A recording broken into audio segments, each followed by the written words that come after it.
Let's get into the teams who are introducing themselves to each other over the halfway line for Leeds. It's just the one change from the 1-1 draw at Brentford last Saturday. Brendan Aronson comes in. He replaces Al Tanaka, who moves to the bench. His 3 Premier League games unbeaten for Leeds. They're 3 points above the relegation zone. It's Perry in goal, back 3, Struijk, Biel and Rodon. Bogle and Gudmundsson are the wing-backs, with Stack and Ampadu alongside Aronson in midfield, Okafor and the in-form Calvert-Lewin up front. For the visitors, Crystal Palace, 3 successive Premier League games away from home, winning all 3, and after 11 changes in the midweek European Conference game against Kupion Palacera, it's easier to tell you there are 2 alterations from last weekend's home defeat, 3 goals to nil against Manchester City. Both of them are enforced. Ismail Assar has headed off to the African nations with his country, Senegal. Diakate Kamada is injured. That means Will Hughes and Eddie Nketiah start tonight. So for Palace, it's Henderson in goal, Gay, Richards and Lacroix is the 3 defenders, Klein, Wharton, Hughes and Mitchell across midfield, with Mateta leading the line, supported by Pino and Nketiah.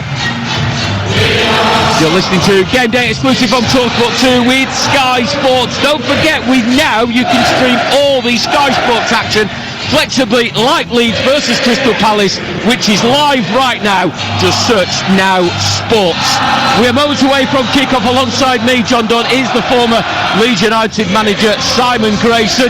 Well, the noise is certainly evident in Ellen Road. Let's hope the game matches up to the noise and the atmosphere that's been built pre-match. Yeah, it certainly is. Ellen Road's a special place to play for this team in the Premier League. Strange kick-off, 8 o'clock on a Saturday night. There's not too many fixtures that have happened over the years at this time, but big game for both teams. Palace win today can go above Sunderland. Leeds can win and get 3 points. That can take them above Nottingham Forest and close the gap on Fulham. So big game. Vital that Leeds try and start the game, because over the last few weeks, when they've had really good performances against Chelsea and Liverpool, they've started on the front foot and got good performances and a good points tally. Right now over on TalkSport, if that is your choice, you can listen to Everton against Arsenal here on TalkSport 2. We are seconds away from kick-off. Leeds United versus Crystal Palace. Earlier today we brought you the live commentary of the thrilling game at St James's Park. Newcastle 2, Chelsea 2. Let's hope the action and the drama continues late into the evening here in West Yorkshire. Leeds United all white, with Crystal Palace in their traditional colours of red and blue stripes, blue shorts, blue socks. Leeds will defend the Kop end to our left in this first half. It is cold, it is misty, it's a real December evening, but the noise is certainly ringing around Ellen Road. For Crystal Palace, their 28th game of what has already been an epic season. Those 2 changes with Will Hughes coming in, a rare start for him. Likewise, Eddie Nketiah, only his 3rd Premier League start of the season. Brendan Aronson back in for Leeds. He started the season in the first 11, but he's been a substitute in the last 4 Premier League games for Leeds. The much maligned Brendan Aronson, Simon. Yeah, look, he's had a lot of criticism. I think that stemmed back to his first year here when the club got relegated. He went off on loan and has been seen as a bit of a player that hasn't sort of been able to grasp a regular place, but Daniel Farke likes him because of his energy, and he does bring certain qualities to the team. Rodon to Dominic Calvert-Lewin, right edge of the area, slips the ball towards Aronson. He's managed to almost keep the ball in play as it got to the byline, but he couldn't quite angle it into the box. It's gone into the side netting of Dean Henderson's goal. Henderson, former Manchester United goalkeeper, all in green. Away to our right hand side, the 2 managers in front of us, Daniel Parker to the right of the 4th official, all in black as he watches on his team, arms folded. And after 4 successive defeats in November, it's now 3 games unbeaten, a run that has seen them climb above the relegation places, 3 points away from those danger spots. What a win could do tonight to extend that gap even further. Crystal Palace know if they can continue their run away from home, they've won the last 3 away from home in the Premier League, it would see them join Chelsea in terms of their points tally, and they would be joint 4th, which has been an incredible start to the season for Crystal Palace, Simon. Yeah, I think when you look at this game tonight as well, the systems looks like both teams are more or less matching each other up in terms of the high press. Leeds are pushing on against Palace's back three, and it's a man for man all up, and the pitch looks very open. You've got Rodon in front of us, he's looking to go in on Pino and stopping sort of the short passes, and then there's a press behind it. So I think there's going to be lots of gaps to be able to get the foot, combination play and get through the lines. Ball played up to Jean-Philippe Mateta, who felt he was pushed on the halfway line by Rodon, but Leeds can come forward over on that left-hand side, and it's a ball that's sent in low. It was Mark Gay with an important header just in front of his goalkeeper at that near post, and again the noise levels right inside Ellen Road. As I glance around in an all-seater stadium, I don't think anyone is sat down apart from in this main stand on the west side of the ground. But it's a cold night. I think everybody wants to keep warm, to be fair. Ethan Ampadu has found a towel over on the far side. He's 18 yards from the Crystal Palace goal, far side in front of the Jack Charlton East stand. He will lean against the advertising hoardings and will look to launch that ball into the near post area. Pascal Struijk, who scored a goal against Crystal Palace the last time these two teams were in the Premier League, rising, but Richards able to clear. It's head tennis on the edge of the Crystal Palace penalty area before it breaks loose to Ampadu on the far side. The Leeds midfielder felt he kept the ball in play, but the referee's assistant felt that he took it out to play, and some of the fans over on that far side do eventually take their seats. We've had 3.5 minutes on TalkSport 2. It's Leeds 0, Crystal Palace 0. I think one of the key areas you're going to look again tonight is Calvert-Lewin. How can he hold up the ball and allow Aronson and Okafor in to join him? You've got the luxury of having Ampadu, and Stack will probably want to play a little bit further forward than him. But Calvert-Lewin has been exceptional the last few games. Obviously, I think it's 3 on the bounce that he scored the goals, and a key part of the game tonight. Goals in back-to-back home games as well for Dominic Calvert-Lewin. 5 for the season. His best ever goal-scoring campaign was with Everton back in 2021 when he scored 16 goals. Hasn't hit those kind of heights since. Injury ravaged throughout his career, but he's certainly so far found a home at Leeds that he's certainly enjoying. Leeds at the moment having to defend, and it's an awkward pass that Struijk couldn't deal with. It's Nketiah over on the far side. He's able to turn to face the penalty area before Goodmanson closes him down. He plays it up the far side touchline to Will Hughes, easily recognisable with that shock of blonde hair. Hughes still on that far touchline. It's a short ball infield to Wharton. Klein joining in as well on the right side in his second spell with Crystal Palace now.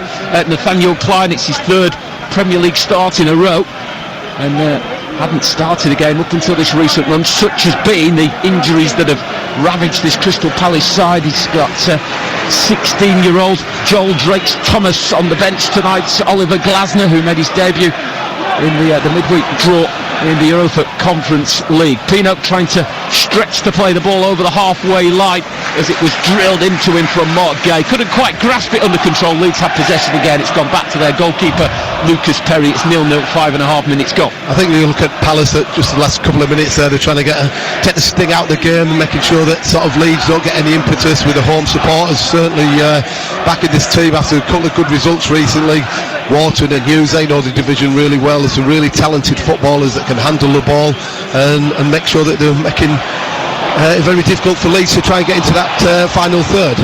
Rodon went direct on that occasion, but Jayden Bogle, formerly of Sheffield United, straying offside. Bogle on a yellow card tightrope if he's booked today. So too Ethan Ampadu for Leeds. They will miss the next Premier League game, which is on the 28th of December against Sunderland. From that offside division, Crystal Palace have a free kick on this near side touchline. Their left in Henderson will come from his goal to take. Only 2 appearances against Leeds in his career, 1 for Manchester United, 1 here was for Sheffield United. 2 clean sheets on both occasions. Both games though ending 0-0. We don't want any of that nonsense today. No, we're expecting goals, aren't we? We know that Palace have got a really good defensive record, and Leeds have not kept a clean sheet since I think it was the end of August against Newcastle. So we're expecting goals. Let's hope that we don't put the mockers on it. And in terms of Leeds, they've scored 3 goals in back-to-back home games against Liverpool and against Chelsea as part of that 3-game unbeaten run. I think it's something like 16 games, as you say, Simon, since the last clean sheet. They've scored and conceded in each of their last 6 Premier League games. This cannot be 0-0. It simply can't. The stats are there. Here comes Leeds defender Bale. who was closed down by Wharton, so he's gone back to Pascal Struijk. Struijk again, edge of his own penalty area, will stroke the pass across to this near side, to the right side of the deed, where Biol, who joined in the summer from Udinese, has the ball. He goes direct looking for Calvert-Lewin. It's dealt with by Lacroix, the Crystal Palace centre-half, just inside the penalty area, flicks the ball away. Leeds throw is taken quickly by Joe Rodon, the Welsh international, over 50 caps. He'll be looking forward to a potential World Cup place if Wales can take that next step in March. Here's Biol again, Slovenian born, scored in the 3-1 home win against Chelsea. That was Leeds' last win. Ball on to the halfway line, right touchline, just in front of Daniel Farke was Jayden Bogle with a pass infield that was intercepted by Pino. It's a Leeds throw again, it's taken quickly. You can see both teams trying to keep a high tempo. There's a clash of heads here, Gay and Dominic Calvert-Lewin, totally accidental, but both have gone down.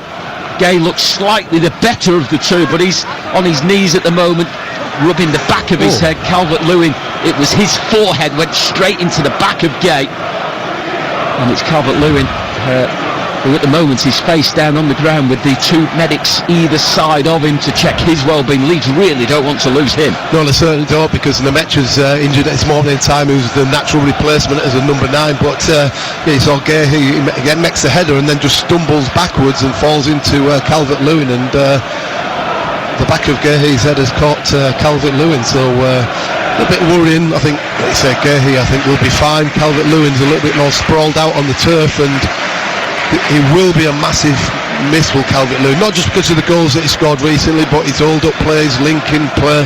I think when the ball goes wide, the full-backs, wing-backs as they are now for Leeds, they know that if they put it in there, he's going to get on the end of it. You just saw last week against Brentford, he got on the end of, I think it was Jayden Bogle's cross, got in, Nonto's cross it was, to be fair, and there's nobody probably better in the Premier League, actually, Calvert-Lewin, once he's around the 18-yard box with his head. 9 minutes gone at Ellen Road. You're listening to TalkSport 2. It's Leeds 0, Crystal Palace 0 in the Premier League over on TalkSport right now.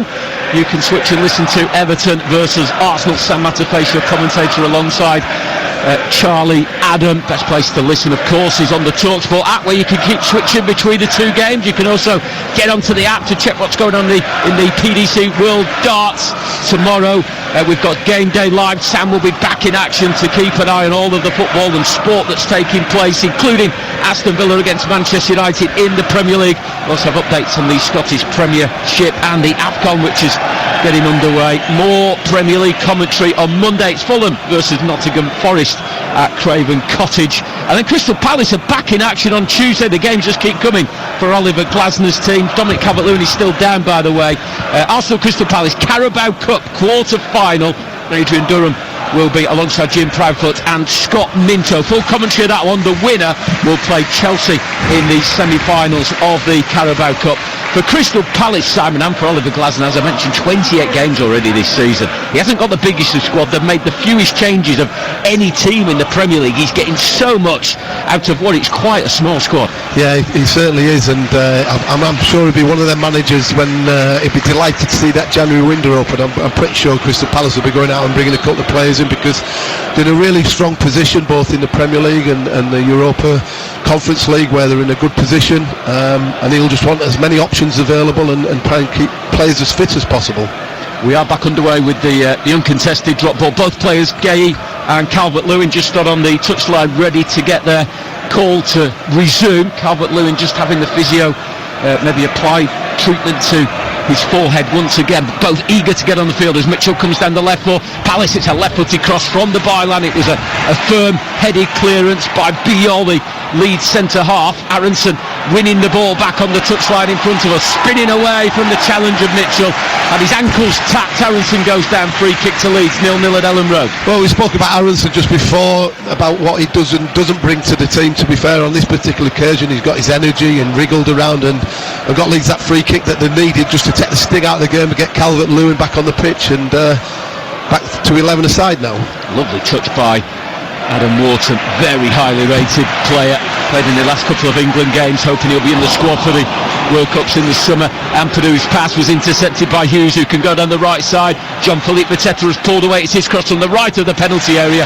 Lucas Perry, the Brazilian goalkeeper, coming and claiming and just easing the Leeds nerves. Well, it's pretty much end-to-end, isn't it? We do expect to see goals along at some point, but it's about teams pressing, it's man-for-man all over the pitch, and then we're just seeing Waternays going on Ampadu, and then all of a sudden wing-back to wing-back, centre-back against centre-forward. It's a fascinating tactical battle as well. And applause from Daniel Farker, with Leeds trying to move down this right side. They've won a throw which Jayden Bogle will take. Bogle in his second season with Leeds after 4 years with Sheffield United. He's going to leave the throw for Joe Rodon. 15 yards inside the Palace half, right side, gets it back from Anton Stack, summer signing who has settled into life in the Premier League and with Leeds really well, but Crystal Palace winning the ball back, and Ketia in the centre circle, strokes the ball out to the right side. Nathaniel Klein puts the brakes on, slows things down midway inside the Leeds half, goes back to the halfway line with Richards. It's a first time ball forward to Wharton, back in the centre of that Leeds half, and Palace moving it to this near side. Mitchell, Palace's left wing back, loves to bomb forward. He plays the ball back to Gay. All of the outfield players rather inside the half that Leeds are defending, as Palace keep moving the ball from left to right. Now it's with Klein, the right wing back, who joined in October 2020 for his second spell with Palace after 7 years away with Southampton and then with Liverpool. That's a lovely turn by Yeremy Pino, coming down the centre of the field, ball towards Mateta, needed the interception from Biol. That was really important. You can see Pino and Wharton will be so key to what Crystal Palace do. 0-0. Look, they've just had a spell there for about a minute or so where they just popped it around. Leeds couldn't get anywhere near them. All of a sudden Pino gets on the half turn, starts running at the Leeds back three and look for that final pass through. But look, fortunately from Leeds' perspective, Biol's in the way to break the play up. But Leeds have got to be careful that when they get possession of the ball back, they don't give it away too cheaply, because when you look at Palace, there's some players that can certainly handle the ball, enjoy handling the ball, and could be a massive threat, hence why they've done so well this season. Crystal Palace in great form away from home in the Premier League, but when they have come into a Premier League game on the back of a European game, hasn't gone too well. They've only won one of the 7 Premier League games after a European game. That was in August when they beat Aston Villa 3-0. The 2 away games they've had after a European game, they have been beaten. It was a 2-2 draw against Kupion Palacera, the Finnish side, on Thursday night, and then straight back in action on Saturday evening. Ball will break here for Aronson for Leeds, but Will Hughes will step across and make an important interception. Ball up towards the halfway line. Jean-Philippe Mateta holds play up, lays it back to the edge of his own area where Mark Guéhi is waiting. The Palace captain wanted the ball back as he pulled away to the near side, but Dean Henderson playing it to the right. Klein plays the ball off Goodmunson. That will be a Crystal Palace throw. 15 gone. Leeds 0, Crystal Palace 0. Yeah, a lot of Leeds fans on the far side expecting it to be a Leeds throw-in. Klein gets the fortunate ricochet, but again, Palace, they get to little pockets and little areas where they play 1 touch, 2 touch, very comfortable on the ball. Wing-backs looking to push on up against Leeds' wing-back, which means that Leeds become a back 5, and yeah, it's been an entertaining game without the goalkeeper making too many, well, a third so far. Over on TalkSport right now, it is Everton 0, Arsenal 0. Here on TalkSport 2, 15 and a half minutes gone. Leeds 0, Palace 0. Oliver Glasner jumping up and down with Palace giving a throw away on that far side. He's ushering his team forward, but it's Leeds in possession on the left side touchline. They'll win another throw here. They haven't opted to use the long throw of Ampadu, despite winning a succession of throws in that area, but now Ampadu, the captain, the Welsh international, jogs across to pick the ball up. His dad Kwame has recently joined Celtic as assistant manager, former player with Arsenal, West Brom, Plymouth. Was assistant to Thierry Henry at Monaco as well. But Ethan, son of, will line up this long throw over on the far side. He's a good 20 yards away from the Crystal Palace goal.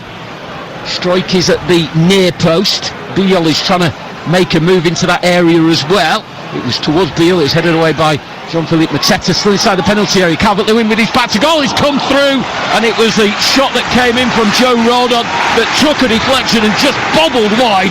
Leeds loading the penalty area, and it nearly paid off. 0-0. Look, when you've got somebody who's got a long throw, it's not always the first contact that you definitely have to get it. You've got to be alert for the second balls, around the 18-yard box. I think it's Goodmanson who got the next contact, dropped a Rodon shot, just deflected past the post, and Palace had to defend the corner.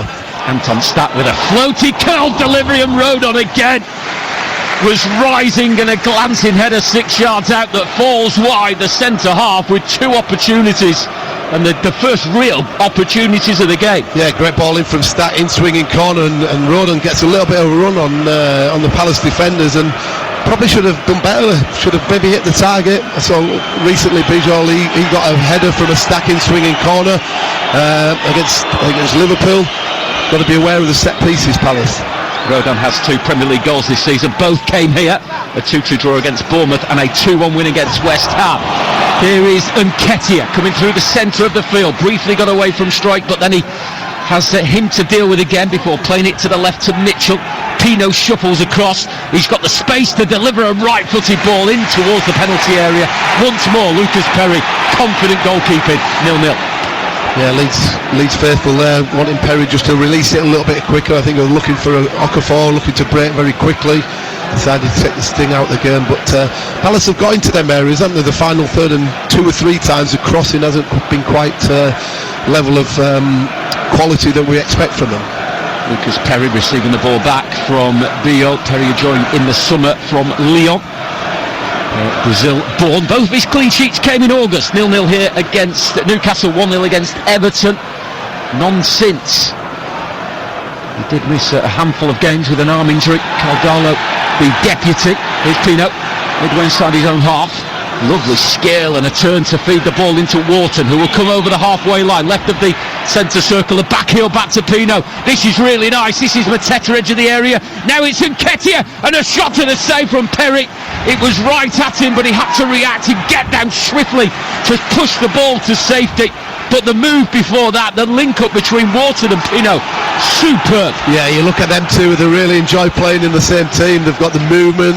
Wharton there, he carried the ball. Pino gets into little pockets, and all of a sudden on a half turn, and he gets it to Nketiah. And to be fair, he decided to strengthen forward. Wants to take on the shot. He had Klein on the outside of him, but Perry got down low and kept it out. But again, Palace look very dangerous when they're popping that ball around. 7 Premier League goals this season for Jean-Philippe Mateta. Here's Nketiah. He did have a loan spell with Leeds as Pino sends it across towards Mateta. Couldn't quite get the power on the header due to the company he had from Jacobiot. It was a save by Perry. 0-0. Richards winning it back on the halfway line. It's frantic stuff, Simon. Great to Yeah, it is. It's been end-to-end, hasn't it?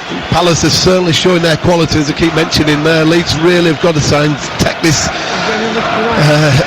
sting out of the game without going too gung-ho as well, because you've got to make sure that Palace, who are very quick on the counter-attack and very incisive with the passing ranges that they've got, but this Leeds faithful as well want them to get forward and get the ball into Okafor, who's just playing off Calvert-Lewin. But we haven't seen too much from the Leeds attacking aspect so far.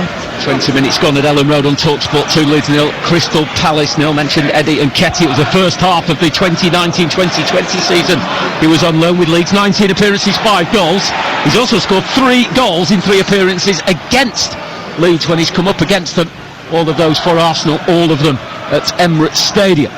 Here's Bion in the centre circle. Everything is in front of him as he strides into the Crystal Palace half. Floats a ball towards the far side of the penalty area. Headed clear by Richards. Nearly fell for Anson. Poor touch has given Crystal Palace possession as they move it up initially to Mateta, and then it's Pino. Again, he's got time and he can pick out the pass to Mitchell. He's looking up. He hasn't really got options, and Nketiah is making his way into the box, and then the ball infield comes off referee Thomas Bramall, who will have to stop play. 0-0. Yeah, you look at Mitchell there. He's just got in the left wing back area role. He's looking to put it into the box and decided against it because you can only see Nketiah in there, who's waiting for Mateta to probably join in after he'd done the link-up play. But again, Palace are moving the ball quickly, getting into pockets and asking questions to Leeds. And so far, to be fair to Leeds, they defend it well enough, but they've certainly got to be on the toes and waiting for opportunity to take the game to Palace, because they've not really been offered too much going forward as well. Okafor's not really had influence on the game. Aronson in that number 10 role as well hasn't, but been intriguing the first 15 minutes or so. Still 0-0 over on TalkSport. Everton and Arsenal here at Ellen Road. 22 minutes gone. Leeds 0, Crystal Palace 0. You'll listening to this game, Leeds versus Crystal Palace on TalkSport 2 with Sky Sports. Don't forget that with Now you can stream all Sky Sports action flexibly, like Leeds versus Crystal Palace, live right now. Just search Now Sports. Long throw down the far touchline, which is dealt with by Lacroix, the Crystal Palace defender, one of 5 Palace players in this starting 11 that have started every Premier League game so far this season. In fact, Lacroix has only missed 1 game in all competitions. That was on Thursday when he was an unused substitute. Oliver Glasner stating before that game on Thursday that no player will start both games. Some of his big hitters were involved as substitutes as Mateta goes down, but no free kick on the halfway line. So Leeds have got possession again. Ethan Ampadu coming, claiming it from Joe Rodon. Ball into Stat, back out to Rodon on the halfway line, right side of the field. Closed down by Yeremy Pino, and it will go back to Lucas Perrick. Before it comes forward again with Diop. I think when you look at Leeds' system, Daniel Farke sort of stumbled across the system, changed from a 4-2-3-1, which he's played 95% of the time since he's arrived at Ellen Road. 2-0 down at Man City recently, then went to the back 3 and had Namacha and Calvert-Lewin who dominated the second half then and stuck with it. The only difference is that Namacha's not been around the last 2 or 3 games, and Okafor's not really a centre forward, so he does get isolated a little bit, does Calvert-Lewin, and he needs a little bit more support in and around him.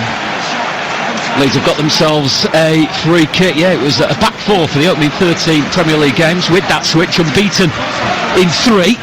Is it always as simple as that, or surely it's the players that win and lose your games, but a change of system has clearly worked for them? Yeah, it certainly has, and I've looked at this over the last few months or so, coming to Leeds games a lot, that look at Bogle and Goodmanson are really attacking fullbacks. They've got the 3 good centre-backs, left-footed, so they all slot in very comfortably, and still have the 3 in midfield, and I think it's been really good for Leeds. Nice ball by Bogle. Rodon, the right centre half with a cross from the right. That was a very important header by Nathaniel Clyde on the far side. Needed all of his frame and leap to flick that one away, with the player coming in behind him, which was Anton Stat. So it's flicked away. It will be a Leeds corner. 25 gone, Leeds 0, Crystal Palace 0 on TalkSport 2. We were just talking about the system there, and your outside centre-backs are stepping in, and Rodon's the one who's crossing the ball. It was good defending, to be fair, for Palace, but another opportunity from a set-piece for Leeds. Anton Stat will take the corner, left side of the field. Again, it swung in dangerously, and a header that was just wide from Pascal Strike. He rose so well at the near post, a header that's off target, but Leeds, certainly from set pieces, are causing problems. Yes, look, Stack's got great delivery in swinging, and he's got players that are looking to meet. This time it's Strike, last time I think it was Rodon who got a free header. Leeds are got 3 big centre backs, and again Palace have got to be aware that if they're giving away set pieces, that they've got to get tight to people, not allow free headers, because Leeds can be dangerous. Strike, who's not scored since February when he scored 2 here in a 2-1 win against Sunderland. One of them was very, very, very late. It's his 100th Premier League appearance today. The Dutch-born defender.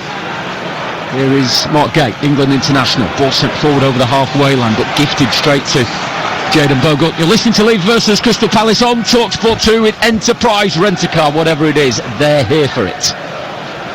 Over on TalkSport right now. Everton 0, Arsenal 0. Best place to listen to both of these games are on the TalkSport app, where you can flick between the 2. No goals as of yet. It's been another exciting game, another exciting day on TalkSport across all of the leagues.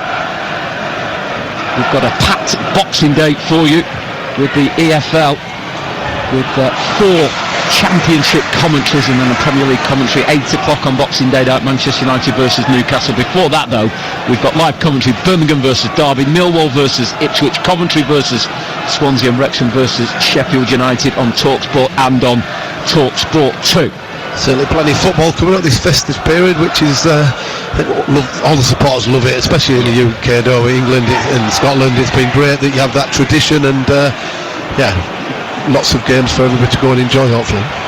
Klein will come forward for Crystal Palace, the right wing back. A ball out to the far side to Eddie Nketiah, trying to spin away from Goodmanson, who does his defensive work really well, and now he'll try and join the attack as Leeds try and break with Okafor into the Palace half. and it's a ball forward towards Aronson, but there's too much on it, and Gay can get across and cover. He reads the game so well, gets it away for the throw, but you can hear by the noise Leeds sensing something happening. Yeah, that's what Okafor can do. He can pick it up in tight areas. This time he flicked it over Richards, I think, and then got away from him, and he took it up the pitch 30-40 yards, and all of a sudden, just when you're wanting that lovely way to pass, he overhits it.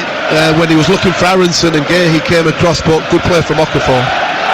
Another chance for Ethan Ampadu to send in the long throw, 16 yards from the Crystal Palace goal.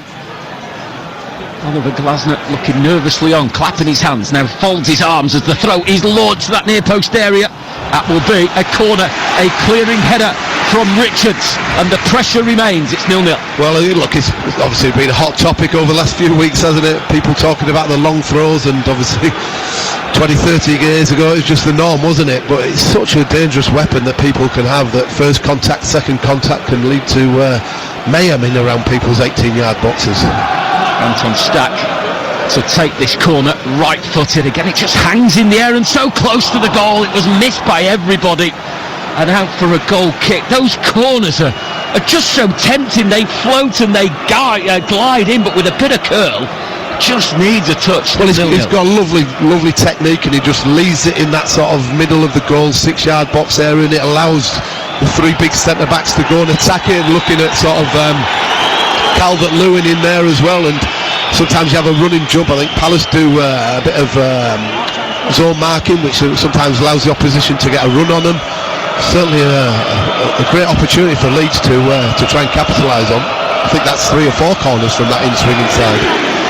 I was conscious to say good things about Anton Stack, because his dad Matthias is a sports commentator back in Germany, more on the tennis side of things, but does get involved in football. So we need to constantly say good stuff. As Richards converts the ball back to goalkeeper Dean Henderson. Leeds fans were giving him some stick, taking his time over the goal kick. He launches it forward. Rodon gets there just before Yeremy Pino. Leeds have it on the edge of their own penalty area. A ripple of applause for what looks like a capacity crowd at Elland Road. Earlier this year, Leeds Council giving planning permission for a stadium extension, this near side and the west side, and the cot to our left to be refurbed and grown. There'll be another 20,000 seats in this stadium at some point, as Crystal Palace get themselves a free kick. Will Hughes fouled by Ethan Ampadu in the middle of the Leeds half of the field. Nearly half an hour gone. Leeds 0, Crystal Palace 0 here on TalkSport 2. Again, you see Will Hughes showing a different side to his game there. He's sort of been really good, influential on the ball, but this time he's picking up second balls when it's gone up to Mateta, and wins himself a free kick. And Palace will send their 3 big centre backs up as well, and see if Leeds can defend this free kick. Will give Palace the opportunity to see what they're made of. Goal at Hill Dickinson Stadium. Everton 0, Arsenal 1. A Victor Gyökeres penalty gives Arsenal the lead. That is live over on TalkSport right now. Here on TalkSport 2, Leeds 0, Crystal Palace 0. Half an hour gone. A free kick from Yeremy Pino is delivered to this near side. Chris Richards with a header back into the danger area. Gay couldn't get there, dropped to the edge of the box. Wharton's touch wasn't the best, and Strike is able to whack the ball clear to the halfway line. Mitchell slipping as he hooks it back towards the Leeds half. Here's Pino. Again, he's been afforded room, and he can make full use of that space as he finds Lacroix on this left side. A centre half who's trying to deliver across. It was blocked and deflected away, and Leeds have it to the right of their own penalty area, with Aronson playing it off Mitchell, and a Leeds throw just in front of us. Again, you've seen one of the centre backs, this time it's Palace centre backs, outside ones are stepping in and trying to get the overloads in these wide areas as well, and it is a real fascinating game.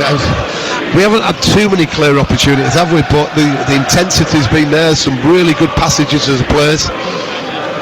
Just that Mateta chance really of note. It was straight at Perry, but it was hit with such force that it did need a very important save. So currently 0-0 here between Leeds and Crystal Palace on TalkSport 2. For the latest odds, head to William Hill, the official betting partner of TalkSport 2 Premier League coverage, where right now you can get Leeds to win at 9-5, Crystal Palace to win at 19-10. A draw is currently 8-5. That's all thanks to William Hill. 18 plus, begambleaware.org. Goodmanson will bring the ball just into the Crystal Palace half before he's closed down and dispossessed by Nathaniel Clyne, former England international, 34 years of age now. Started the last 3 Premier League games, including today. Made 13 Premier League appearances last season. A player with such high hopes at one stage before injury just stalled that growth of a career that was really blossoming. An England international during his time with Liverpool. He's making his 272nd Crystal Palace appearance today. He's only scored 1 goal for them. That was back in 2009. So we don't expect him to score tonight then? Possibly not. Those odds would be interesting through William Hill. 33 gone, Leeds 0, Crystal Palace 0 over on TalkSport. It's Everton 0, Arsenal 1. The ball flung towards Dominic Calvert-Lewin. It's a flick on, but he almost needed himself to be racing onto that ball. We want a great ball from Perry, to be fair. We were driven with like a 4-iron rather than dropping it into his chest, and that's why he's been criticised a little bit as Perry, that his distribution hasn't been great, and we could see there that it didn't give Calvert-Lewin too much to deal with. Pino and Ketia was sandwiched between the 2 Leeds players and loses possession. Aronson looks over his shoulder. He knew that Bogle would be arriving on the overlap, but Aronson instead has continued with the ball. Big penalty shout right on the corner of the box. Didn't see Bogle as the option, got into the box, turned away from the challenge. It will be checked, of course, but the immediate decision from Thomas Bramall, the referee, was to shake his head. Aronson left on the ground. Daniel Farke, all in black with arms outstretched as Crystal Palace come forward.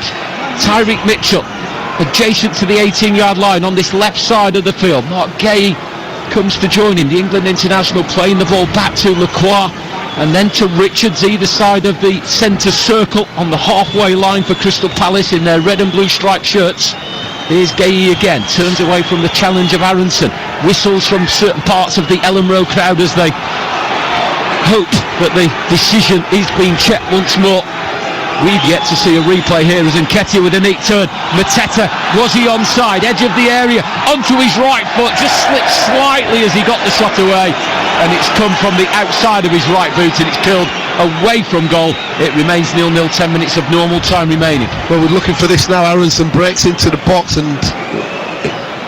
Nah, it's not, is it? I think we're looking at it. Has he caught him or has he got something on the ball as well? It's not... Oh, it possibly could go to a decision here to maybe, if he goes and checks it, that Aronson's drove into the box. Warren's has stayed with him. Suddenly Mitchell's come back and he slipped, lost his footing and he went into Aronson, and to be fair to the referee, he's actually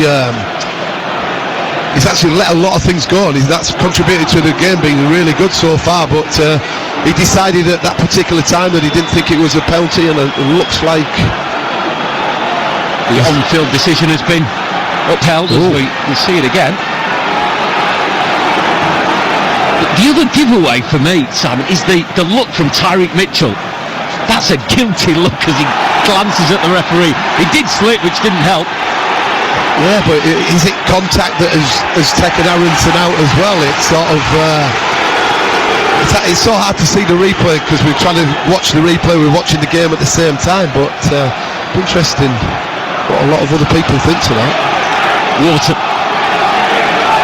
born and bred and raised, and began his career with Blackburn Rovers before the move to Crystal Palace in February of 2024. 3 England caps, played in the last 2 games. As it's a left-footed floated ball to Pino on the edge of the area. Flag is raised against the Spaniard. The passing range from Wharton is incredible, isn't he? Yeah, really talented player. He certainly is. He has his socks halfway down his legs, doesn't he? His pads are just sticking out, but he's got that sort of languid look about him where he just strolls around, but he's in so much control of the game. He loves getting on the ball, whether it's a 5-yard pass, a 50-yard big diagonal, or a ball round the corner. He's got some talent as that player. 0-0 here at Ellen Road on TalkSport 2 between Leeds and Crystal Palace. Over on TalkSport it is Everton 0, Arsenal 1. You can hear commentary of that one on TalkSport or on the app where you can switch between the 2 games. Crystal Palace back in action in their epic season in League and Cup European competition. They're in the League Cup quarter-final at Arsenal on Tuesday night. Kick-off is at 8. Live commentary from Emirates Stadium. The winner of that game will play Chelsea in the Carabao Cup semi-final. Premier League action on Monday night. Fulham versus Nottingham Forest from Craven Cottage. Tomorrow it's Game Day Live from 2 o'clock. Sam Matterface keeping you in touch with all the action and all the goals as they're going, including the Premier League game between Aston Villa and Manchester United. Ethan Ampadu has another opportunity to send in the long throw from the Leeds left side in front of the giant East Stand, the Jack Charlton stand here at Ellen Road. Once more he'll lean up against the digital advertising boards on that far side, strike and be all the main threats at the near post. Oh, it's come off Richards, it's Calvert-Lewin and he'll score! Henderson initially pushed the ball out from the Calvert-Lewin header, but as it came back to him, the simplest of tap-ins to make it 5 goals in 5 Premier League games. He's 6th of the season and Ellen Road is rocking. Leeds 1, Crystal Palace 0. Well, we've talked about the long throwing from Ampadu. He's done it 4 or 5 times and Palace have not been able to deal with the first contact or the second contact. This time I think it's missed everybody and it's gone through to Calvert-Lewin. He's got a side foot, he's free in the box, he gets a side foot. Oh, it's flicked from Mitchell, isn't it? Sorry, not Mitchell. Richards has flicked it on. He's not a Leeds player. Calvert-Lewin's alert, he loses his man, he gets a good side foot and it's a great save from Henderson to be fair, but Calvert-Lewin follows it in and side foot it into an empty net. But again, a long throw in, and we've been talking about set pieces and Leeds have been really good in that respect. 1-0 to Leeds United. Well, the Sheffield-born striker has certainly found a home in Leeds.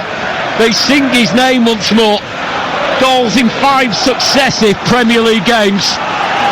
I won't say that was the easiest of his career, but there was one here a couple of weeks ago where he was inches from the line, the simplest one he'll ever score.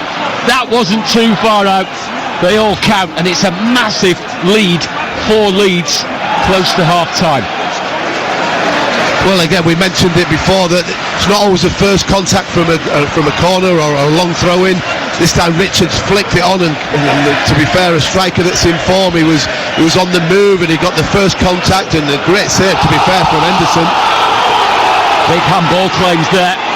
We didn't get the best view. It was Mitchell again who was involved in the earlier penalty incident. He had his back to us, but the Leeds fans behind that goal, well, they were convinced. Somehow Daniel Farker was. He had a similar view to us. I think there's a lot of people in here with rose-tinted glasses, to be fair. It's Rodon, a ball blindly played, although it will be kept in play by Bogle. That was a real lost cause. Calvert-Lewin will give chase. Via Lacroix, it will go back to Dean Henderson, the Palace goalkeeper, who launches it long and high down the centre of the field. Biol is there, the defender.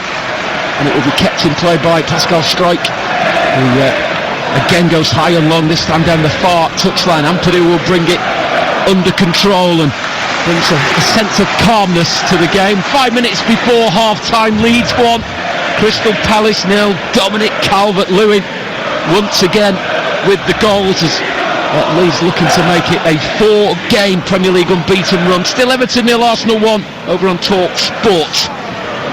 It's amazing what confidence can do, because maybe Calvert-Lewin, maybe previously if he was not scoring goals, he might have not took that gamble and tried to get in on in the next phase of play, but he was anticipating, he was looking to score goals, he's hungry, and to have 5 in 5 is a real big fillip for his confidence as well. He's been very good since he's come here, and people know about his quality. Being questioned a little bit about his sort of his number of games that he's played, but when he's fit, he's certainly a handful, and at this morning time Leeds United benefit from him. Goodmanson over the touchline to Okafor, just ran out of pitch there. He tried to flick it back in field as he was about to fall in towards the advertising hoardings. Calvert-Lewin, he was caught by Lacroix as the ball ran free. It was a 50-50. Referee had a decent view of that, wasn't far from it. He's going to bring a halt to play, because not only is Calvert-Lewin down, I think he's holding his lead. Will Hughes was down as well, the Crystal Palace midfielder. Lacroix is actually shown a yellow card for that challenge. Didn't seem as though he'd given a free kick initially, the referee. He was happy to let play carry on. It's a strange one, isn't it, that if you book him like he has done, unless it's for some dissent that we've not seen since, but if he thinks it's a yellow card, then he should probably just give him a free kick in the first place, because the challenge and where the ball went to didn't result in landing on a Leeds United player. So quite a strange decision really, but Leeds will benefit from it. Calvert-Lewin looks like he's okay. Back on his feet. And he's scored in 5 successive games. You do not want to leave the field, although he is contesting with Thomas Bramwell, the referee, a bit more. Not quite sure what his point will be here. He's got a free kick, the yellow card has been shown. What more will he want there? I'm not quite sure, unless he's thinking it's a bit more severe than that, maybe a red card, but yeah, he's got a yellow card. Calvert-Lewin's got a goal. I think he's been a bit greedy, to be fair. Ball floated in from Stat to the right side of the penalty area, nearly dropped for Rodon. His header fell into the path of Mark Gay. Mitchell will hook the ball clear, but it will drop out for a throw on this near side. Ethan Ampadu, I don't think has took a long throw from this side, and he's in the right place to pick the ball up from the plinth, just in front of the Crystal Palace fans in the away section on this west side of the ground, this old grandstand that has stood proud for so many years. Ampadu wipes the ball on the towel. He stands a good 25 yards from the penalty area. It's an angled run as he faces the 18-yard box. Again, the threats will come from Stroik and Biol, and it's Biol, it's his flick on. It will be headed clear initially by Nketiah, but only as far as Gudmundsson. It's a real battle of strength on the far side, and Nketiah just able to hook the ball away from Gudmundsson as he was heading towards that far corner flag. Leeds 1, Palace 0. TalkSport 2 minutes of normal time to play in the first half. Yeah, just looking there from the long throw, who was marking Calvert-Lewin? It's actually Adam Wharton was doing it. The centre backs are in the middle of the goal there, looking for the first contact to win the first header. But again, we see it's gone to the opposite side, and it is Adam Wharton who's marking Calvert-Lewin, who's probably got not the most defensive mindset in that Palace 18-yard box. Another long throw from Ampadu, this time from the left side. Rodon rising, comes to the edge of the area. Brendan Aronson, he's got Gay shadowing his every move, and he's turned and played it back towards the halfway line where Jayden Bogle and now Ampadu will keep Leeds in possession. Ampadu surveying the scene from the centre circle inside the Palace half. It's out to Aronson. It's a lovely flicked ball into Stack. It's a vicious cross that was palmed away by Henderson. Strike with a shot deflected and wide. Another Leeds corner. More pressure mounting at the end of a half that Leeds are leading by a goal to nil. Well, you can see the confidence levels in this Leeds team. It's going sky high at the moment. All of a sudden you've got Aronson flicking a centre back who's making that forward run. Stacky gets in the box, and all of a sudden great ball across, gets it cleared away by a Palace shirt. Ball to Pascal Strike, gets a good attempt on target, goes away for another corner. It's been a really impressive 5-10 minutes for Leeds.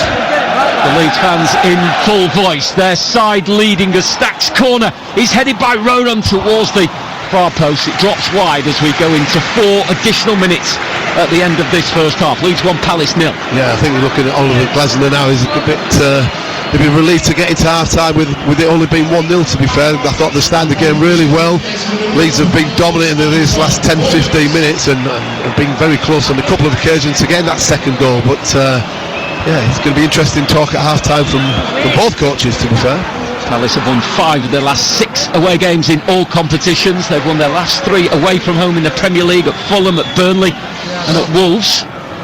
But he is very animated right now, Oliver Glasner. Someone on that bench is getting a right earful as Chris Richards will come and collect a ball over on the far side of the field. He's using the towel that was placed for Ethan Ampadu.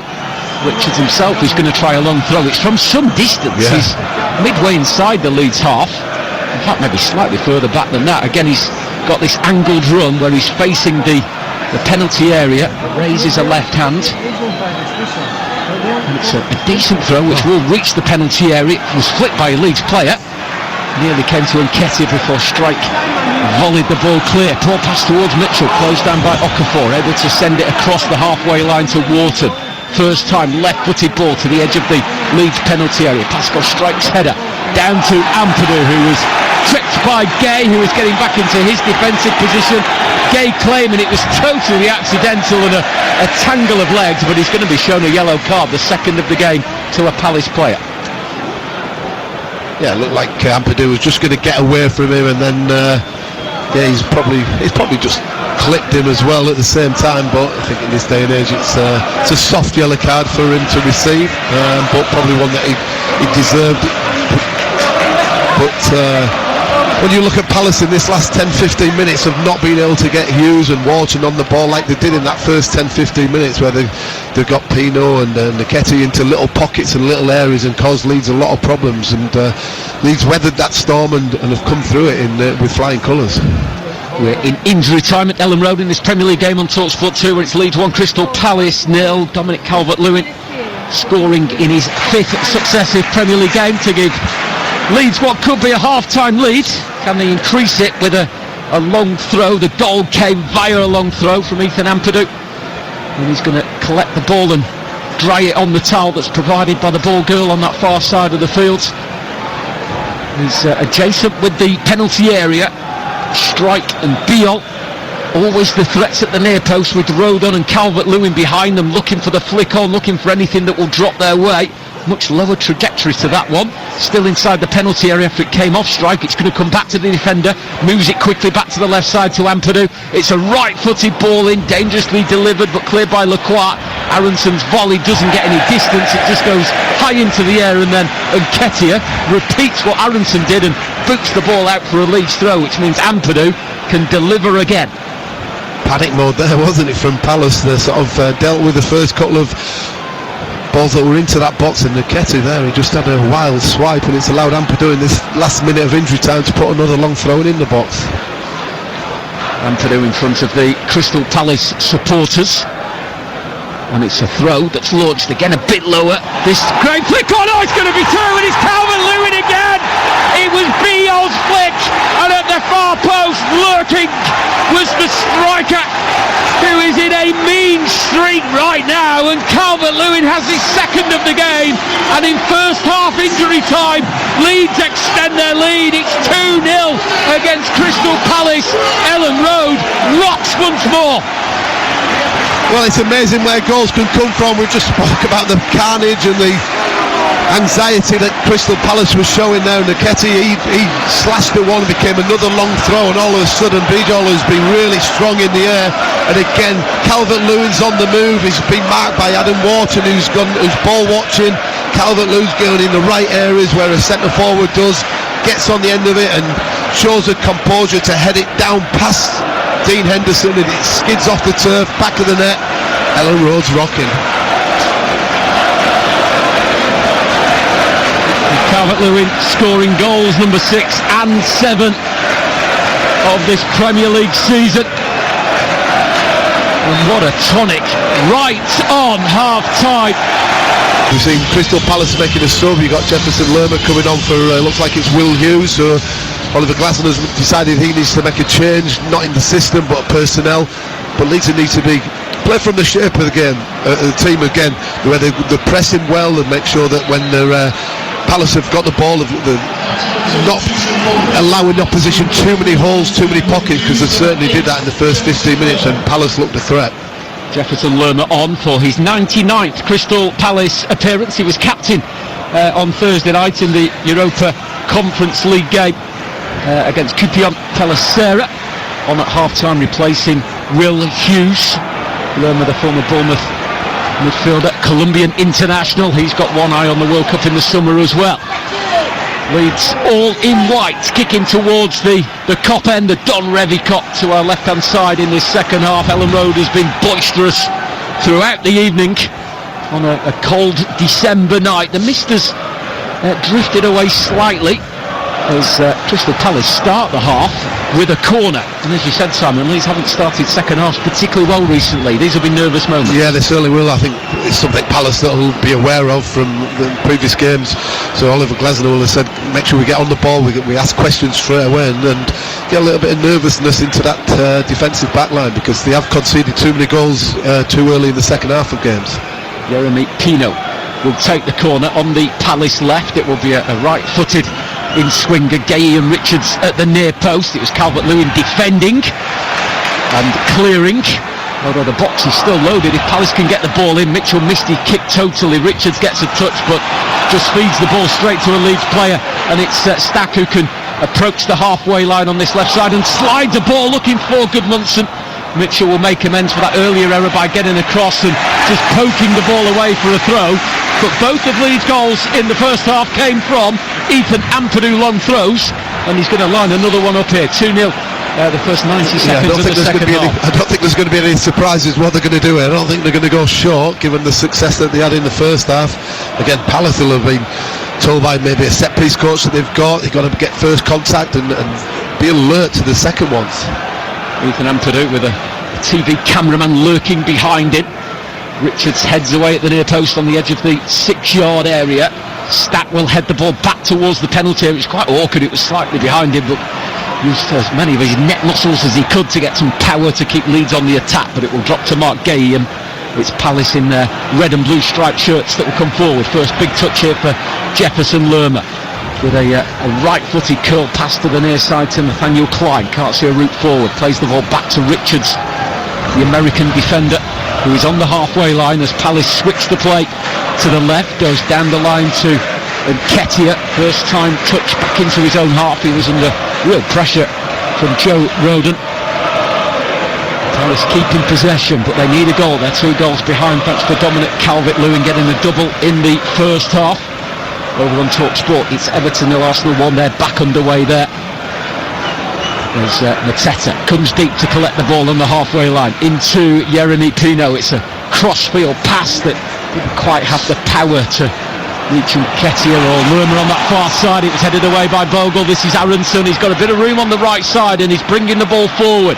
Gay has come across to try and deal with the American international. Lays it back to Bogle. Immediately gives it back to Aronson. It's a low ball that's headed away by Lacroix.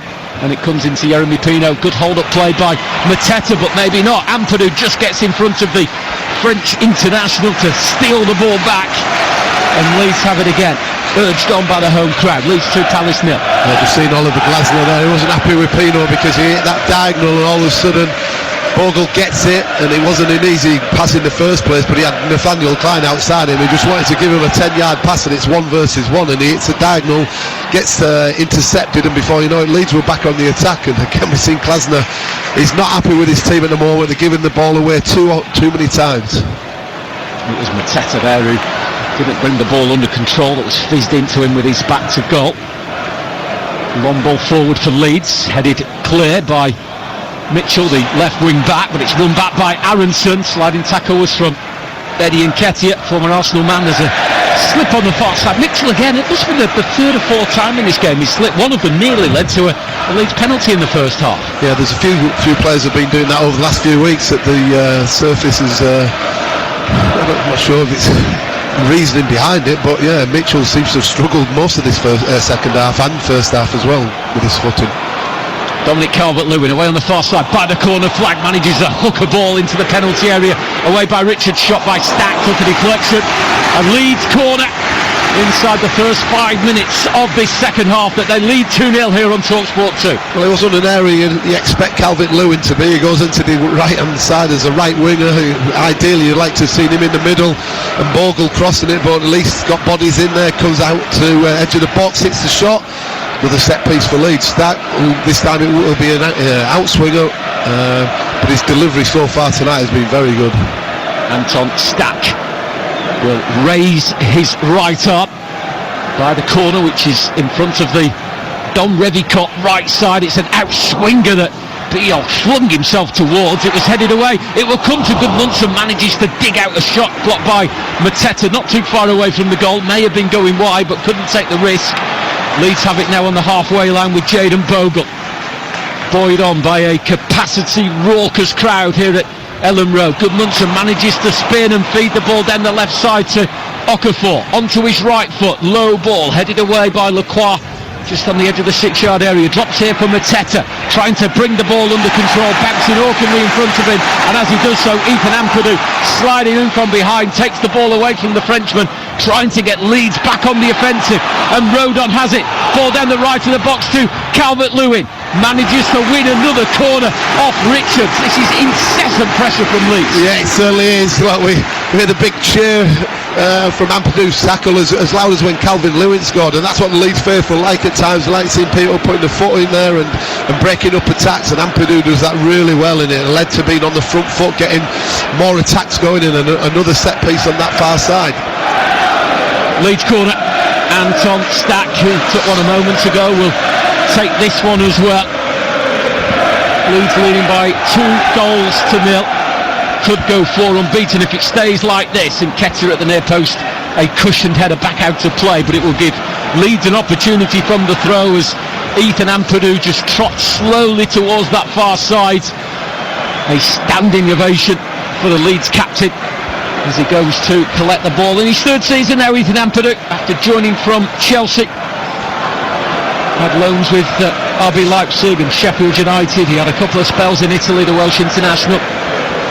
The Leeds captain is preparing to launch a throw from the far side. He's 8 yards away from the Leeds goal. Henderson a few yards off his line. Richards and Lacroix at the near post trying to deal with Strike and Beale, the two big Leeds threats from the throw, and it's Lacroix who heads away for a Leeds United corner. 2-0. Yeah, another that long throw. It's asking questions all the time, and the one thing you've got people, loads of white shirts are all on the move. They're trying to disrupt the Palace back line, trying to get in front of people, first contact, or trying to make sure that Palace don't get a real clear header, and it's been constant pressure in this opening 7 or 8 minutes. Anton Stack, this time it's two arms that are raised. Something different from this set piece. Out swinging again towards the penalty spot. Richards with a big leap and a big header. Difficult to miss him with the afro, but he came in amongst a crowd of players there. But the flag was raised on the far side, so it will be a Palace throw. We've had 53 minutes, Leeds 2, Crystal Palace 0. The second half so far, Simon, has been pretty breathless. Yeah, it certainly has, and it's been played predominantly in the Crystal Palace defensive third. Leeds setting up from this goal kick, looking to press, keep the pressure on, the intensity. The Leeds faithful asking him to do a real workman-like performance, but there's certainly been a threat as well in possession of the ball. You're listening to Game Day exclusive on TalkSport 2 with Enterprise Rent-A-Car, here for it, but now at enterprise.co.uk. Leeds 2, Crystal Palace 0 here on TalkSport 2. On TalkSport right now, it's Everton 0, Arsenal 1. Arsenal could go back on top of the table after Manchester City took pole position earlier today with a home win against West Ham. Here's Goodmanson, a ball in from the left. Oh, so close to Calvert-Lewin in a hat-trick. It was just flicked away from him by Lacroix. The cross took a deflection, which nearly fell even kinder for Calvert-Lewin. Well, Palace got away with one there. It was great play from Aronson. He found Goodmanson who broke into the box. All of a sudden, whips it across that 6-yard area, and it could have gone in off a Palace shirt or a Leeds shirt. And fortunately, from Palace perspective, they were able to get a clearance, but it was great play again there. Palace now looking to counter-attack, but giving the ball away, and Ole Glasner is not happy with his players at this moment in time. They've got to withstand this pressure, because if Leeds get the next goal, it's certainly going to be very, very difficult to come back from 3-0. Palace giving the ball away so cheaply at times as they did just then, and I'd like Leeds, as they have done here, knocking the ball back to Lucas Perry. The Brazilian goalkeeper can just put his foot on the ball, slow things down. It has been such a high tempo start for Leeds. They probably just need to take a slight breather before they try and come forward again. 55 minutes gone of the game. Leeds 2, Crystal Palace 0. TalkSport Breakfast is back on Monday 6 a.m. with Ali McCoist and Gabby Agbonlahor. They'll be looking back at all the weekend's football before building up to the Christmas festive fixtures. They'll be coming thick and fast, and TalkSport will have everything covered. Water, first time ball to Klein, space to take the ball into Leeds half. Oliver Glasner screaming at Klein right in front of him to break forward at pace, and he didn't. It was slow, it was lethargic, and Glasner turns, bows his head. He is not happy. Yeah, well, I think Klein there had a lot of space in front of him to take the ball 20-30 yards and get his team further up the pitch, but he took a little bit of a negative decision and invited a little bit of pressure from Leeds again on the press, and they win the ball back. Stack to Bogle, right of the centre circle. Mitchell moving infield with Bogle, the Palace left wing back, who's come through the academy at Crystal Palace, over 200 appearances. No foul there. Richards and Okafor colliding. The referee is Thomas Bramall, and he's having none of that. I think it was more Okafor looking for from the free kick from Richards, really. But it's been certainly an intense start from Leeds. They've got to manage the game well, because they can't keep going 100 miles an hour, because they'll blow a gasket as well. And got to get back into the shape sometimes, because Palace will have opportunities. Klein's cross blocked by Gudmundsson, just to the right of the penalty area. I think he took that one in the stomach, slightly winded. Gudmundsson, who joined from Lille in the summer, Swedish-born defender, still holding his chest as he takes his position to defend this Crystal Palace corner. By my reckoning, this is Crystal Palace's first corner of the game, 57 minutes in. Some of the Leeds fans behind that goal swinging their scarves above their heads, all of them on their feet. It's a corner from Wharton, it's a header away from Stack, picked up on the far side by Jeremy Pino, gets to the byline, evades the challenge of Stack, low ball in, Bogle on the stretch can get the ball clear, will be a Palace throw.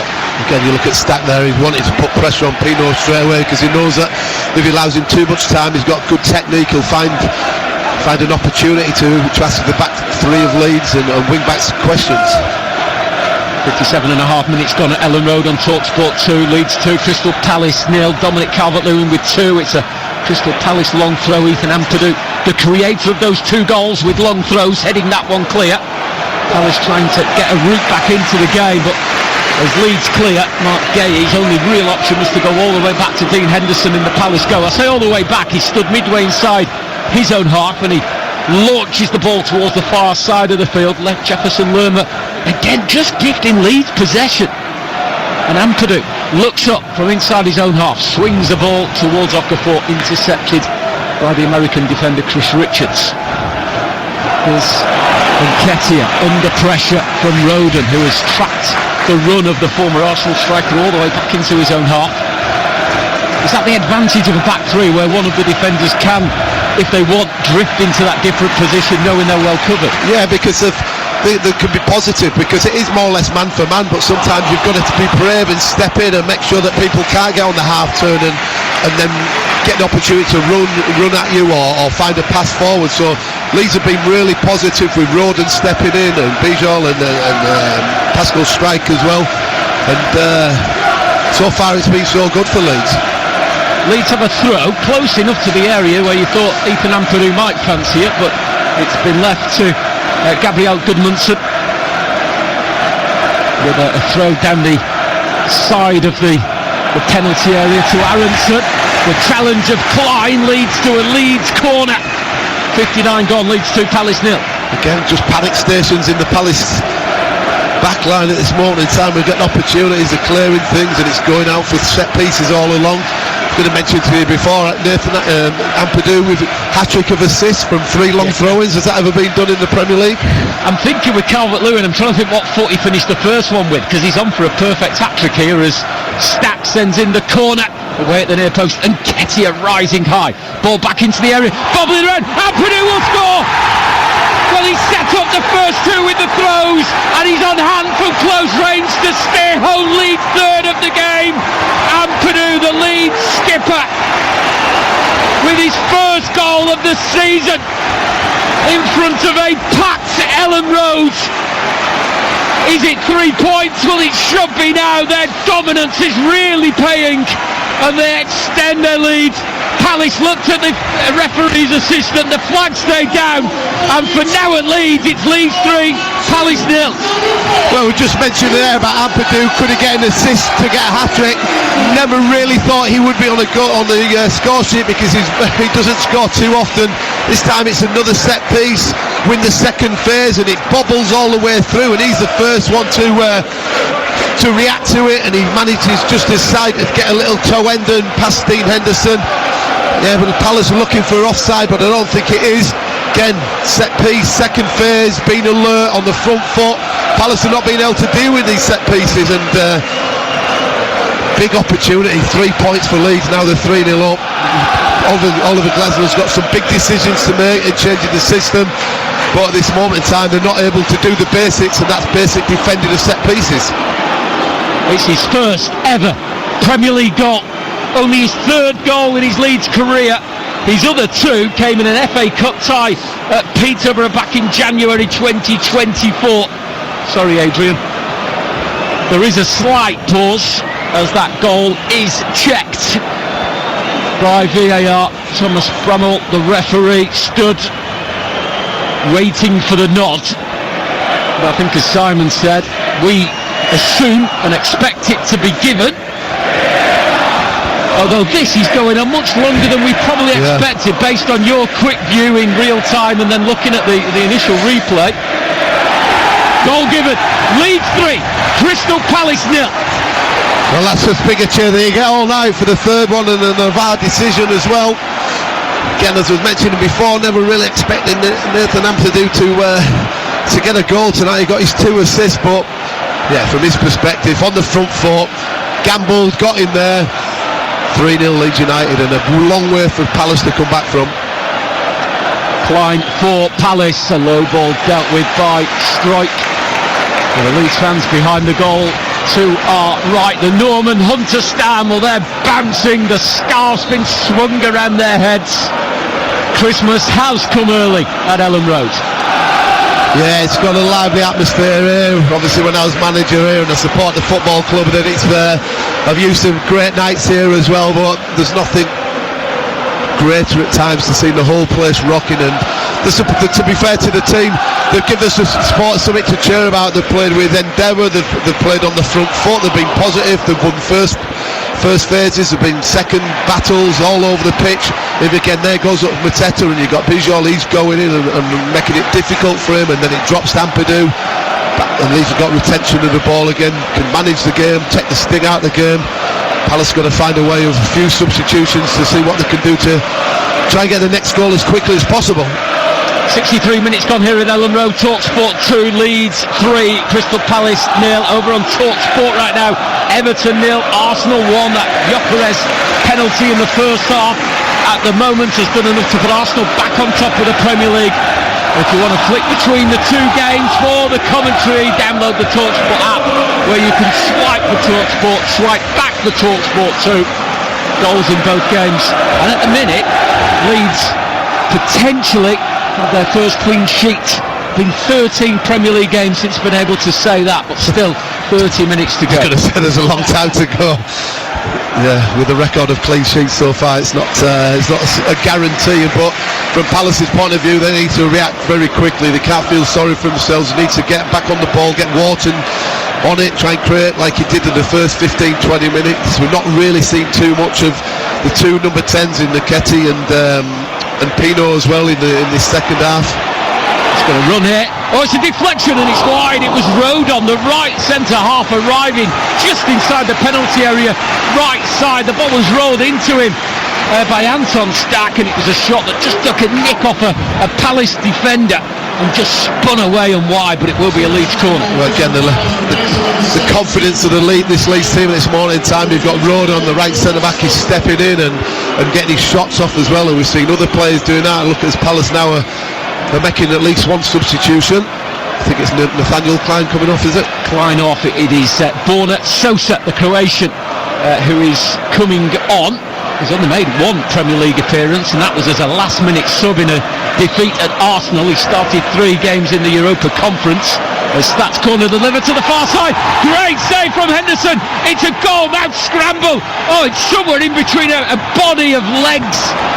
Limbs everywhere. Palace clear. It was Struijk at the back post. A downward header. Henderson with a save. Point blank. Great reflexes. And then it was just a melee of players by that far post. No one in a Leeds shirt could turn it home. The first touch for Sosa was to make the clearance. Wow, it's a proper old-fashioned melee in that box there. A great opportunity for Struijk. He gets the header in the first place, and to be fair to Henderson, it's a great header because the headers from it's a great save from the header. Is about 4 or 5 yards out. All of a sudden, I think it's Goodmanson's going amongst it. The Palace boots are there, and they're very fortunate that they get contact and get the clearance, and that could have been game. It's certainly game over. It had been 4-0, but yeah, it's all happening. Talking about Leeds, and a clean sheet would be a surprise. What's been the biggest surprise is Crystal Palace today. Before look at tonight's game, 16 points away from home, the most in the Premier League. 5 away wins in the Premier League this season, the most in the league, but the performance just hasn't lived up to billing and Palace's away form. No, it hasn't. Apart from that first 10-15 minutes we spoke about, where Hughes and Wharton were dominating the ball, Pino was getting into little pockets. Leeds then weathered that storm, to be fair, and all of a sudden they've galvanised themselves with Leeds, and they've got the first goal.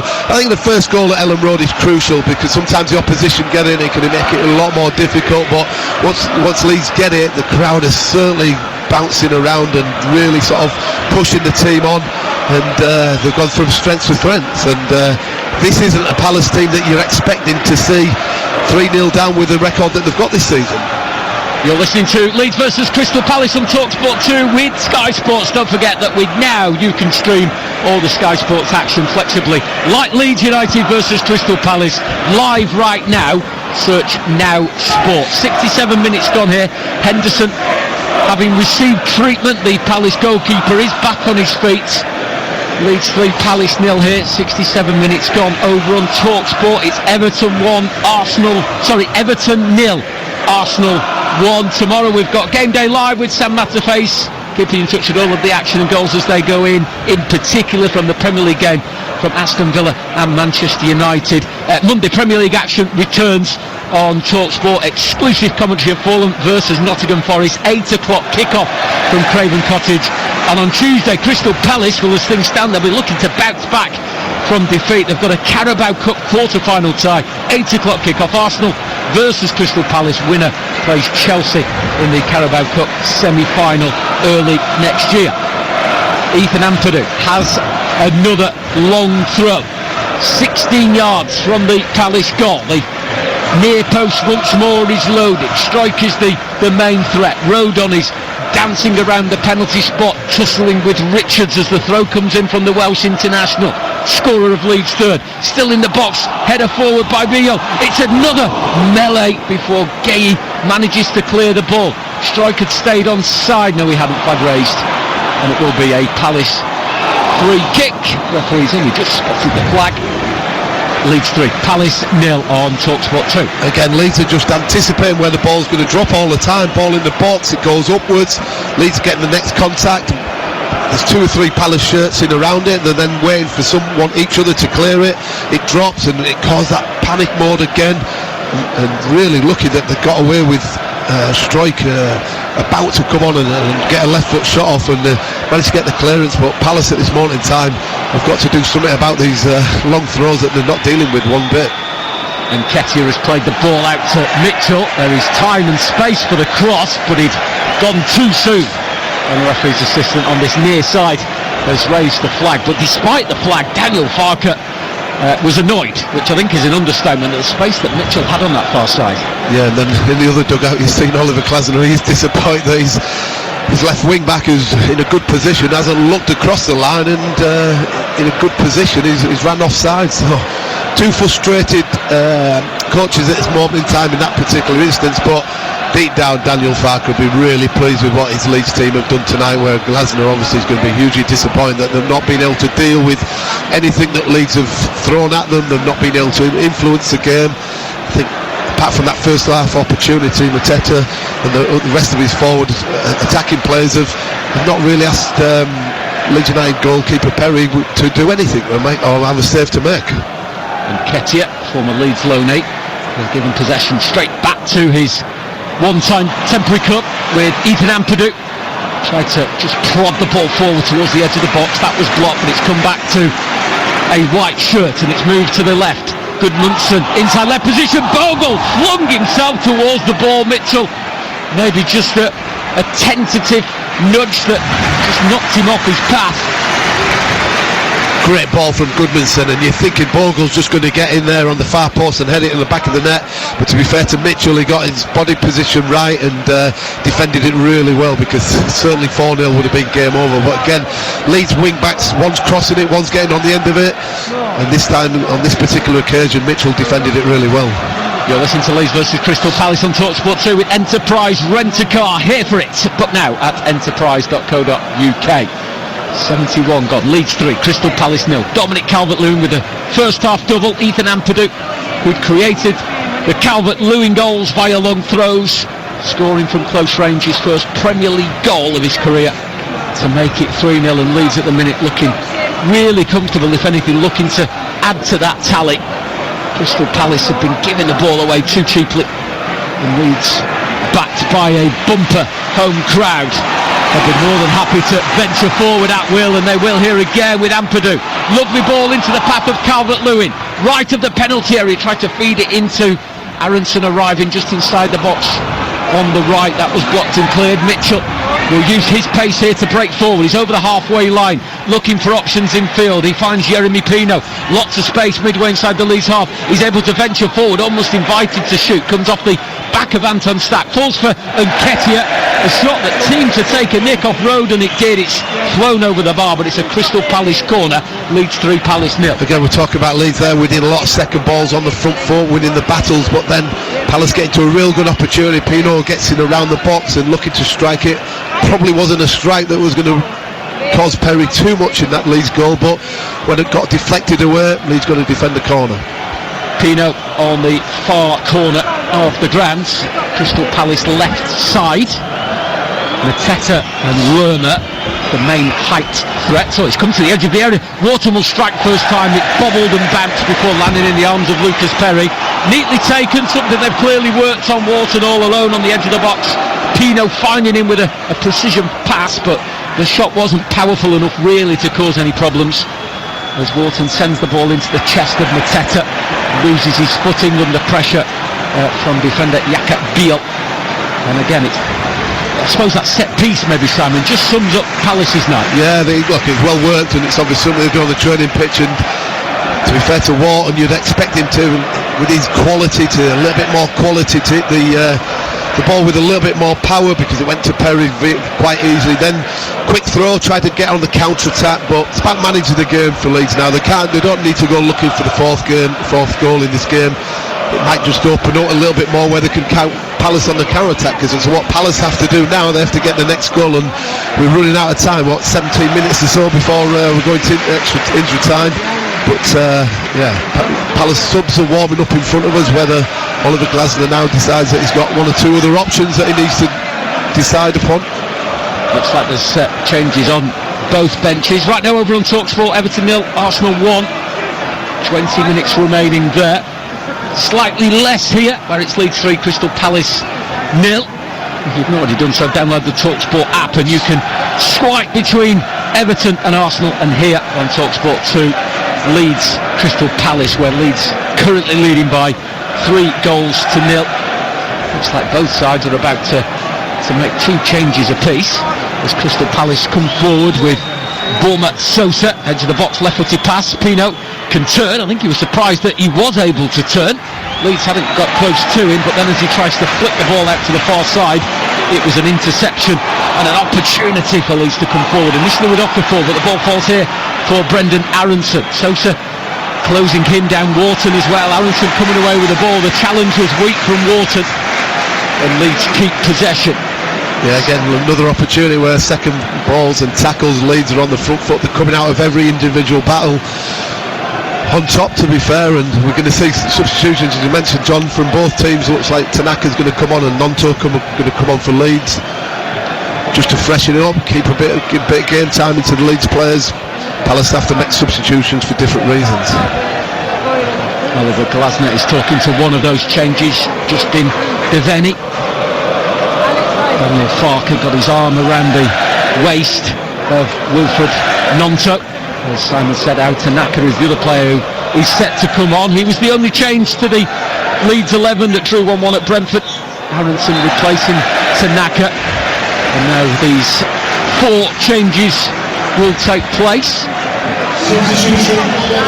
So for Leeds, first is Aronson for Tanaka.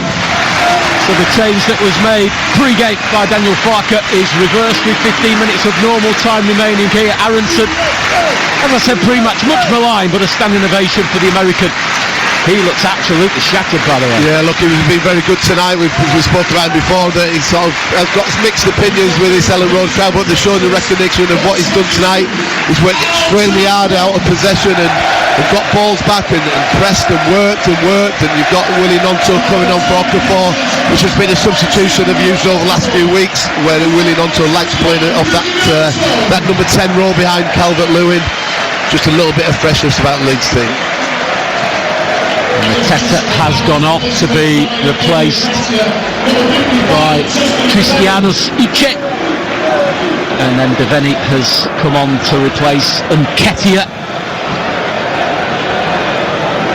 Nonto missed a big chunk of the season with a knee injury. A real fans' favourite, the diminutive winger, low centre of gravity, finished last season scoring in each of the last 3 games, but I missed 7 Premier League games through September to November due to that knee injury.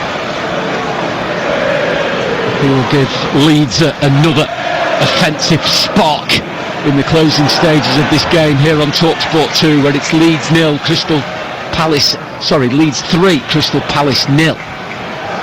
Apologies to Leeds fans tuning in thinking they were leading, all of a sudden they thought all 3 goals had gone. They are definitely leading 3-0 and full value for it as Pascal Strike will feed the ball back to Lucas Perry. Devaney, the Crystal Palace sub, making himself busy since coming on the field. So as I said, currently Leeds 3, Crystal Palace 0. For the latest odds, head to William Hill. In fact, will break off as Nonto comes forward. He's into the box, left-hand side, onto his right foot, square to Calvert-Lewin, a swivel. He drags the ball back. He's got so many Palace defenders around him, but it kept coming back to him. Palace clear eventually with Wharton. And Palace survive once again. Gudmundsson's header forward.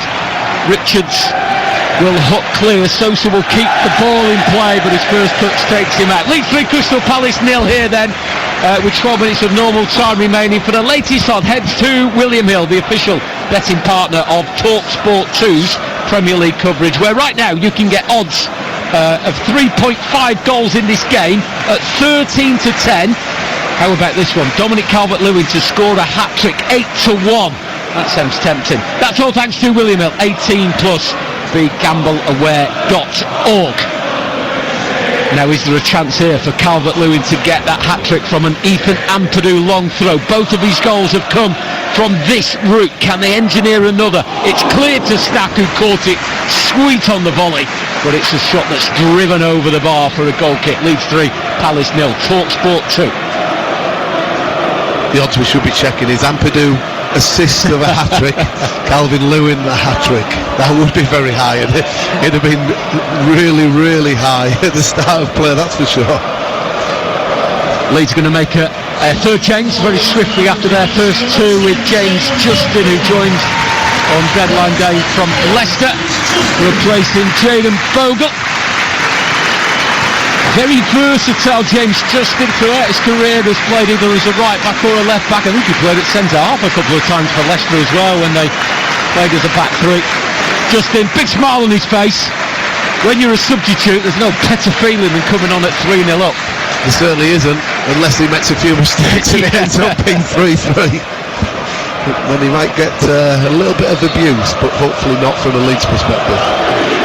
James Justin won a sole England cap back in the summer of 2022, suffered 2 ACL injuries during his time with Leicester. As the ball is sent over the top, Uche will chase, it will bobble awkwardly on the edge of the area. Strike getting there first to clear just in front of the Crystal Palace substitute. Uche, Nigerian born, making his 7th Premier League substitute appearance of the season. He's made a couple of starts in the Europa Conference, and Crystal Palace have a free kick midway inside the Leeds half. Very central. Jeremy Pino has positioned himself over it, the Spaniard, just 23 years of age, born in Gran Canaria, a recent Spanish international, hoping to be involved in the World Cup squad during the summer. Sparkled early in this game, but seen very little of him since. Can he create from a free kick? He's got plenty of options in the box. It's a floated ball to the far left side of the 18-yard area. Cleared as far as Mitchell. Tries to just send it back to the box anywhere will do. Free kick with Lacroix fouling the road up. And Leeds can take another breather. They lead 3-0 against Crystal Palace here on TalkSport. Yeah, so you're looking at three centre-backs for Leeds there. They're sort of applauding each other because they won a free kick. Them three, the wing-backs and the goalkeeper will be desperate for a clean sheet. I know we spoke about that they've only had a clean sheet. The last one was at the end of August, which is a long time. So to get a clean sheet against the Palace team that have been really, really good this season and been strong on the travels, to keep a clean sheet can only bode well for the future. The games that got coming up go to Sunderland in a few weeks' time, and Manchester United come here in early January. Leeds 3, Crystal Palace 0 here on TalkSport 2 on TalkSport. It remains Everton 0, Arsenal 1, a Victor Gyökeres penalty in the first half. For the moment at least, Arsenal leapfrog Manchester City to go back on top of the Premier League table. They will be Christmas number 1. The majority of the Premier League games are on Saturday the 27th of December, apart from Manchester United versus Newcastle. That's on Boxing Day evening, 8 o'clock. It's a game that is live on TalkSport. Hugh Wiesencroft will be in attendance alongside your commentator Sam Matterface, and former Manchester United captain Steve Bruce will be alongside Sam for your Premier League Boxing Day game. There will also be 4 championship commentaries on the TalkSport network on Boxing Day, as well as Game Day Live with Adrian Durham. Here's Ethan Ampadu. 2 Leeds goals in the first half came from Ethan Ampadu long throws. The third goal came from the right boot of Ethan Ampadu. Can he create another one here in the closing stages at Ellen Road? It was flicked on at the near post. The clearance from Pino was delivered straight back to Biol, who can cross from the right, deflected and cleared by Palace, although Pino's clearance came back off Goodmunson, who was getting back into his defensive position. James Justin in the centre circle, left-footed, strokes the ball back to goalkeeper Lucas Perry. Biol touches it back to Perry again, hasn't had to make a save, the Brazilian goalkeeper who joined from Lyon in the summer. Yet to get an international cap for Brazil. Frustratingly for him, there's been an unused substitute on 8 occasions. Here's Tanaka, Japanese international. A short ball into the feet of Stack on the far touchline, close to the halfway line. Crystal Palace stealing the ball back, and Uche will come forward inside left position. On that far touchline is Pino. He's fed the ball into the path of Mitchell. It's an early delivery.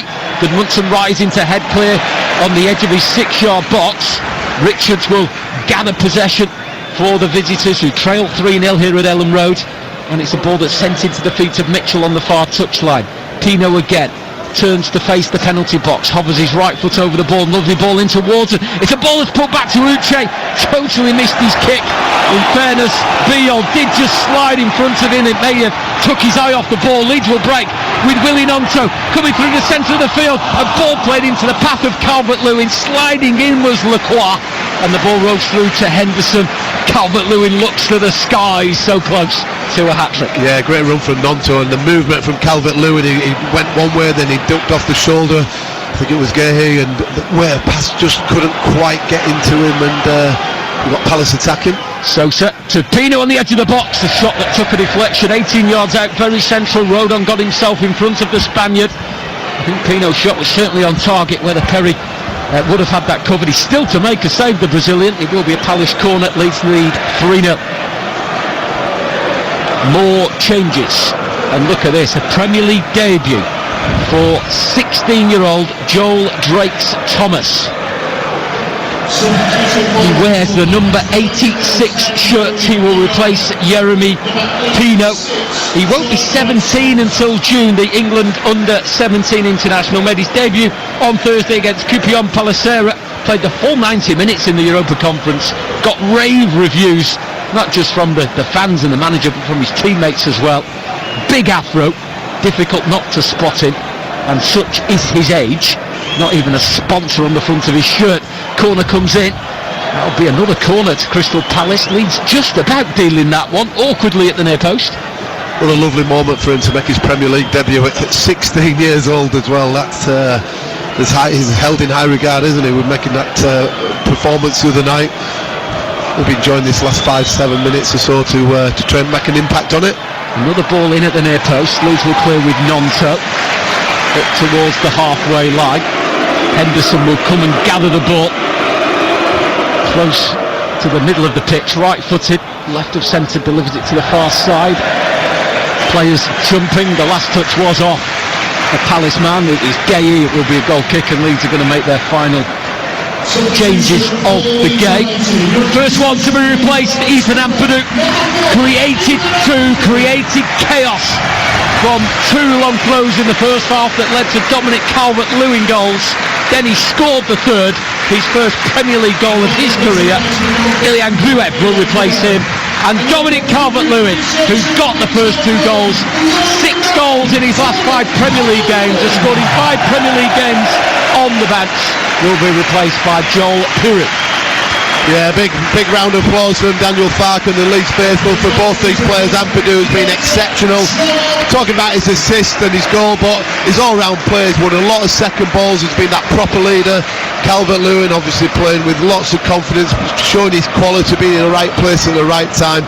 Bit of game time for Joe Pirie and Gurev as well in the latter stages of the game.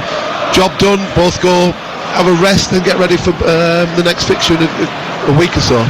The summer is a long time away for Dominic Calvert-Lewin. We know about his injury record. His last England cap was in the Euro quarter-final against Ukraine in 2021. He was a substitute, no England appearances since, but it's a big if. But if he can keep fit, if he can keep this run of 4, Thomas Tuchel cannot avoid the Leeds striker. Well, you never know what the future's going to hold, do you? It's all about him enjoying himself, which he certainly is there at Leeds, and taking opportunities, and his teammates are helping him out. You never know what it might lead to. Lacroix chasing to his own goal. He's got a header on that, so he needs Henderson to make a decision. Bit of uncertainty, and eventually there was a pass from Lacroix that Henderson could deal with a short ball forward to Gay, middle of the Crystal Palace half. The fourth official is appearing the board to tell us what time will be added. We've got 2 more minutes of normal time. Still Arsenal lead over on TalkSport at Hill Dickinson Stadium, 1-0 against Everton. Here at Ellen Road, Leeds 3, Crystal Palace 0 on TalkSport 2. Game day live tomorrow with Sam Matterface. We'll keep you in touch with all of the action that is taking place before Premier League commentary kicks back in on Monday at Craven Cottage, where Fulham take on Nottingham Forest, and then Tuesday Crystal Palace back in action for their Carabao Cup quarter-final tie at Emirates Stadium against Arsenal. 8 o'clock kick-off. The winner of that one will play Chelsea in the Carabao Cup semi-final. When you're the manager and you're 3-0 up in the game, you'll be desperate for it. You're happy to see whatever comes up. Oliver Glasner at 3-0 down, I'll be thinking, just make it 2 or 3 minutes, because we're not going to get anything really out of the game. If it's 7 or 8 or whatever it might be, we're thinking, we don't want to get done another goal and end up being 4 or 5. Header from Rodon, just inside the Crystal Palace half. Palace try and return it with interest, but has been the case throughout the game. Leeds have been first to everything that falls loose, every second ball, as they have done again here as Stat tries to muscle and bundle his way through over the halfway line. Eventually Crystal Palace deal with the threat from Anton Stat, the German who joined from Hoffenheim in the summer. Does seem to be Leeds' best bit of business in the summer. A really important figure in that centre midfield area. Here is the 16-year-old Joel Drakes-Thomas. That ball back to Gay, who sends it towards the edge of the Leeds penalty area. Uche will muscle his way free. He's gone down in the penalty area, and the referee has given a penalty. Uche got free. Lucas Perret came play out along with Biol, and there was a clash of bodies, and Thomas Bramall took a look as a yellow card for Lucas Perret, who hasn't had to make a save in the game. And as we go into 7 additional minutes at the end of the half, he concedes a penalty, and now he's going to face up to said penalty. Well, it was just a ball that was knocked forward, and all of a sudden Uche's got the other side of Biol, and Perry's coming out, and he just gets caught. He gets caught in no man's land. He comes out. He doesn't get anywhere near the ball. Centre forward goes into him, and it's a clear penalty.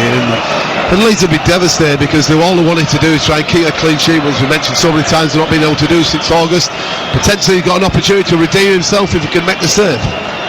Justin Devaney, the Northern Ireland international, has got the ball placed under his right arm. Got a goal and an assist in midweek in the Europa Conference draw with Cupion Palacera at Selhurst Park. Can he score in back-to-back games? Can he get 2 goals in the space of 3 days? He walks back to the edge of the 18-yard area and steps up left-footed to place the ball neatly into the bottom left corner. Perry still to make a save, but Leeds concede, and that long-awaited clean sheet will have to wait for another day. It will be a consolation, but Crystal Palace have got themselves on the score sheet. Yeah, it's probably his first touch, I think. I don't think he's touched it in the last 2-3 minutes since he came on. Yeah, it's a big blow that for Leeds because of the confidence a clean sheet would give him. Bit of a nothing goal, to be fair, when Perry comes out, and he's had these opportunities throughout the course of the season where he makes a few rash decisions and poor decisions, but in the meantime he's made good saves in games. Tonight he's not had a lot to do, and just probably just knocks the team a little bit that they wanted to keep that clean sheet, because that can only bode well for the future, keeping clean sheets. Does mean Leeds have scored and conceded now in the last 7 Premier League games, and it will be 14 league games without a clean sheet. That's despite keeping 2 in their first 2 home games of the season. What matters though, Simon, I'm sure Daniel Farker will say that, is the scoreline and the 3 points. Yeah, and you've still got 3 or 4 or 5 minutes left, and if Palace get an opportunity and something goes into the back of the net, it'll be all of a sudden, it'll be a very anxious last couple of minutes potentially, but we'll have to wait and see on that. Here's one of the other substitutes, Sosa on this near side, giving possession away though. Here's Devaney, the goal scorer. First time ball into the teenager Drakes Thomas, and he'll carry the ball over the halfway line. Tanaka alongside him, ball into Mitchell left side, dummies to cross left footed, feeds it back to Lerma. A ball in from the right, Devaney, oh, it's got off the post! My word, if that had gone in, what a final moments of the game we would have had. It was a brilliant ball in, and Devaney just got in front of his man. It was a glancing header and it hit the post flush and fell to safety. What an impact. Nearly from the substitute. Palace still on the front foot. Sosa, another one of the Palace subs into Uche. He was fouled for the penalty. Another one of the substitutes.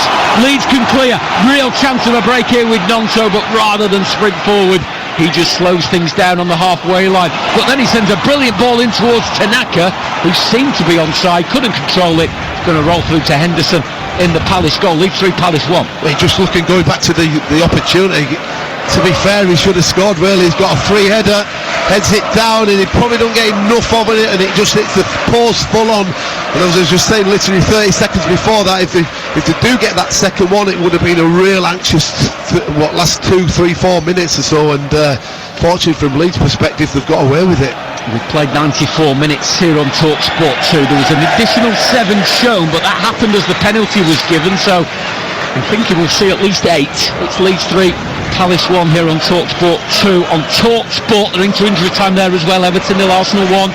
Arsenal back on top of the Premier League if they can hold on to that lead. Vicky Gyökeres with a first half penalty separating the sides. Leeds have a goal kick here at Ellen Road, and they'll certainly take that time. There's 2 balls on the pitch at the minute. Pascal Strike will just knock one of them away. As we see a replay in front of us off the Devaney header. It could have been 3 goals in 3 days. What impact that was to get 2 with probably 2 touches, to be fair, wouldn't it? If he'd put that in the back of the net, it would certainly made it a very anxious last few minutes. Leeds look like they will make it 4 games unbeaten after a run of 4 successive defeats during November. It will be 2 wins and 2 draws in those 4 games, assuming everything stays as it is, with at least 2 more minutes, maybe a bit more, of the 7 that was allowed. Palace have a free kick.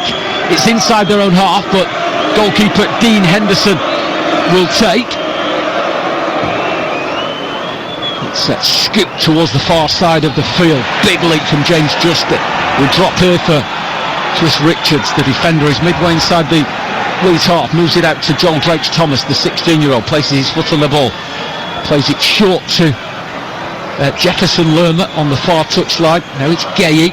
The centre forward is forward, but his route forward is blocked by Gruev, who was closing him down and not allowing him to turn to face the goal that Crystal Palace are attacking. And Leeds working so hard to win the ball back, and then from a quick throw. Tanaka trying to find Pirro. I think the referee has just stopped play because Adam Wharton is down holding his left knee. So that stops Leeds trying to break away to get a fourth goal in this game. You're just looking at Palace before there. They've got all the centre backs up there for the free kick goes out wide, and then they turn down the opportunity to put it into the box with 2-3 minutes to go. Just put it in the box and see if there's any mayhem that can happen in around it, because you never know, could drop to somebody and it's the back of the net, and it's all really game on in the last 2-3 minutes. But turning down that opportunity, Leeds have been able to clear the lines, and now we're going to probably see the game out. It will mean more time at it. Oh, Adam Wharton's just been shown a yellow card for the challenge that led to his injury. Third Crystal Palace player to be shown a card in the game, as we head into the last 10 seconds of the 7 that were allowed, but with the penalty and this delay with the Wharton injury and yellow card, there'll be a bit more as many around us and in front of us start to head for the exits.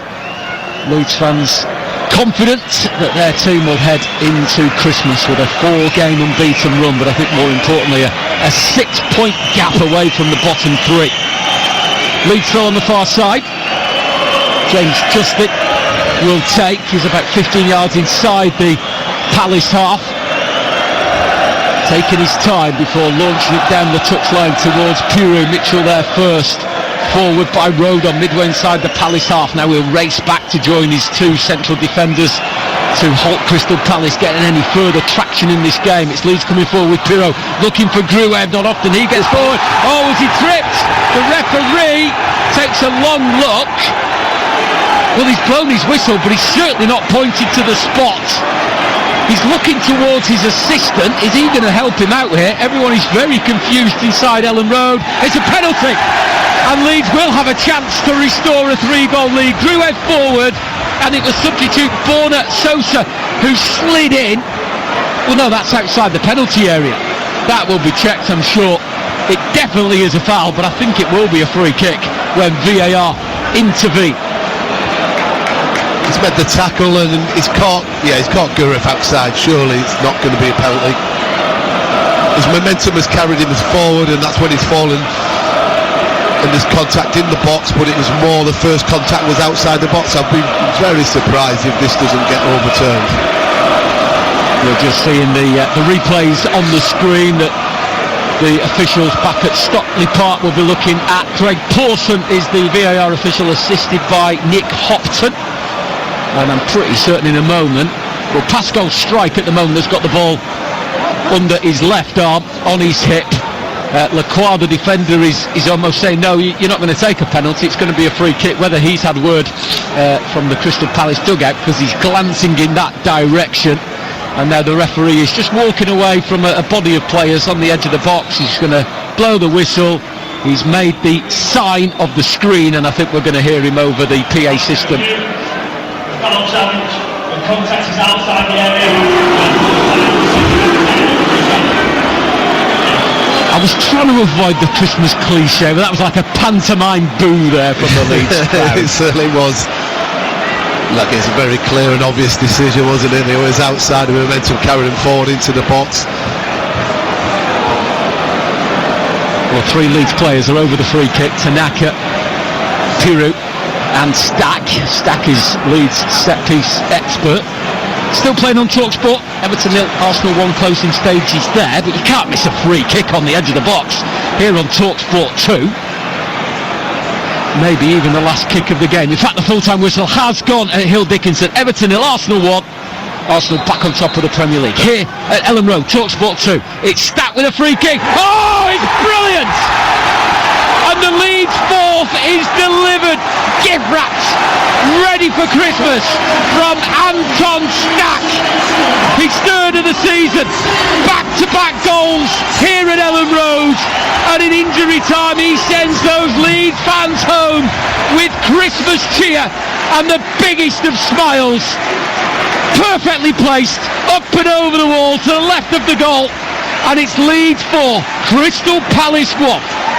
Well, there was 4 in the wall, and Stack has gone with his right foot, and he's got it over the top and down before Dean Henderson can get across. hits to the back of the net. We've talked about his delivery from set pieces tonight has been very good. All season his set pieces and his shooting range has been really good. Gets it up and over, 4-1, game over. His third of the season.